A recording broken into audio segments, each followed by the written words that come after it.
l'initiative Arpège a été lancée en 2019 par l'AFD et l'OIT avec son Centre international de formation.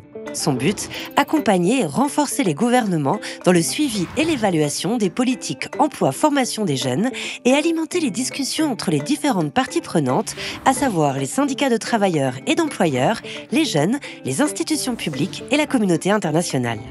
Ainsi, et à travers la Jobs Facility, les syndicats de travailleurs, d'employeurs et les ministères élaborent un diagnostic et une feuille de route pour améliorer le système emploi-formation.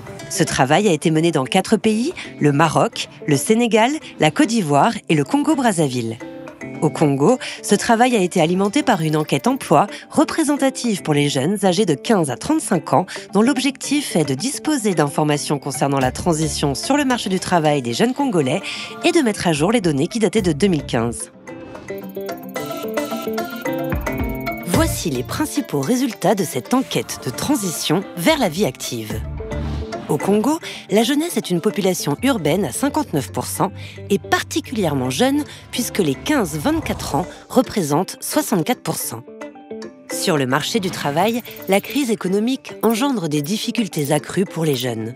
16% des 15-29 ans ont un emploi aujourd'hui contre 32% en 2015.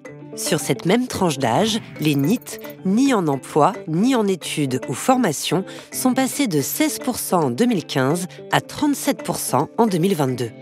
Autre constat, au Congo, les inégalités de genre concernent surtout l'accès et la qualité de l'emploi. En effet, les femmes ont un niveau d'éducation relativement similaire à celui des jeunes hommes, mais elles sont plus souvent NEET pour 41% d'entre elles, contre 37% dans la population générale, et elles occupent des emplois de moins bonne qualité. Alors, quelles sont les barrières pour les jeunes qui veulent accéder à l'emploi ? D'abord, le manque de formation.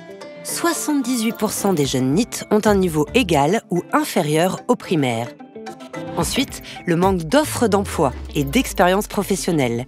Et enfin, le manque de ressources financières qui est la principale difficulté rencontrée par les jeunes indépendants. De plus, la crise du Covid-19 a eu un impact considérable sur les jeunes Congolais. 60% des étudiants déclarent avoir été impactés négativement et plus de 30% des indépendants déclarent avoir dû arrêter totalement ou partiellement leur activité professionnelle. L'étude révèle aussi une inadéquation entre les aspirations des jeunes et la réalité du marché du travail. 72% des jeunes étudiants souhaitent travailler pour l'État ou une entreprise publique, alors que ce secteur n'emploie que 16% des jeunes travailleurs. Par ailleurs, moins de 1% des jeunes étudiants souhaitent travailler dans le secteur agricole, alors que le secteur emploie 57% des jeunes en emploi. Une satisfaction en demi-teinte ? Près des 2/3 des jeunes travailleurs se disent satisfaits de leur emploi. Parmi eux, 38% ont trouvé leur emploi en moins d'1 semaine, mais la moitié des jeunes au chômage le sont depuis plus d'1 an. Et seulement la moitié des jeunes en emploi ont l'impression d'avoir un niveau de qualification adapté au poste qu'ils occupent. L'enquête a permis d'identifier les principaux défis de la jeunesse congolaise sur le marché du travail, et ce n'est que le début du processus. Les données pourront être explorées davantage pour alimenter la connaissance du marché du travail congolais et les décideurs politiques pourront capitaliser sur les connaissances diffusées afin d'adapter et de piloter leurs actions. Grâce à cette enquête, le Congo-Brazzaville dispose aujourd'hui de données pour mettre en place une politique nationale adaptée et d'arguments concrets pour mobiliser des bailleurs et obtenir des financements.